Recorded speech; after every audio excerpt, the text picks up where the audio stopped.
How did we get here? Why does it appear that we're on the brink of a war in Asia, one that could involve nuclear weapons? North Korea has had nuclear weapons capacity for at least 10 years now. Have its recent advances been so dramatic and significant to force the United States to wage a preventive war? No. The crisis we now find ourselves in has been exaggerated and mishandled by the Trump administration to a degree that is deeply worrying and dangerous. From the start, the White House has wanted to look tough on North Korea. In the early months of Trump's presidency, before there could possibly have been a serious policy review, Secretary of State Rex Tillerson warned that the era of strategic patience with North Korea was over. Trump, of course, went much further this week. They will be met with fire, fury, and frankly, power, the likes of which this world has never seen before. Trump has made clear that the United States would respond to North Korean nuclear threats rhetoric with a massive military strike possibly involving nuclear weapons. Is this credible? No.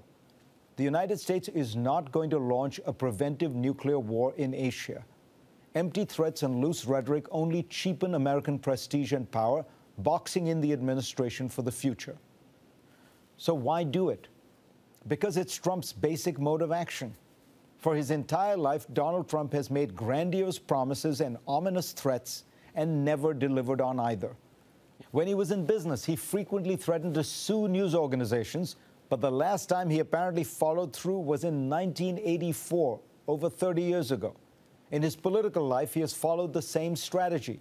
In 2011, he claimed he had investigators who cannot believe what they're finding about Barack Obama's birth certificate and that he would soon be revealing some interesting things. He had nothing.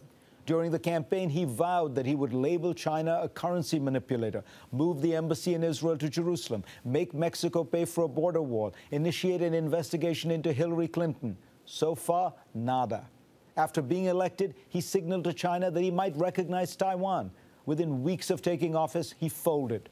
When the United States watched as Stalin's Soviet Union developed nuclear weapons, it was careful in its rhetoric. When it saw a far more threatening leader, Mao Zedong, pursuing nuclear weapons, it was even more cautious. Mao insisted he had no fear of nuclear war because China would still have more than enough survivors to defeat Western imperialists. And yet, successive U.S. administrations kept their cool. The world is already living with a nuclear North Korea. It has for a decade. If that reality cannot be reversed through negotiations and diplomacy and sanctions, the task will be to develop a robust system of deterrence, the kind that kept the peace with Stalin's Russia and Mao's China. Bluster from the president can increase the dangers of miscalculation. I think Americans should sleep well at night, have no concerns about this particular rhetoric of the last few days, said Rex Tillerson on Wednesday. This was an unusual, perhaps unprecedented statement. The Secretary of State seems to have been telling Americans and the world to ignore the rhetoric, not of the North Korean dictator, but of his own boss, the President of the United States.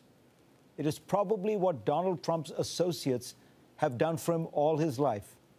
They know that the guiding mantra for Donald Trump has been not the art of the deal, but the art of the bluff.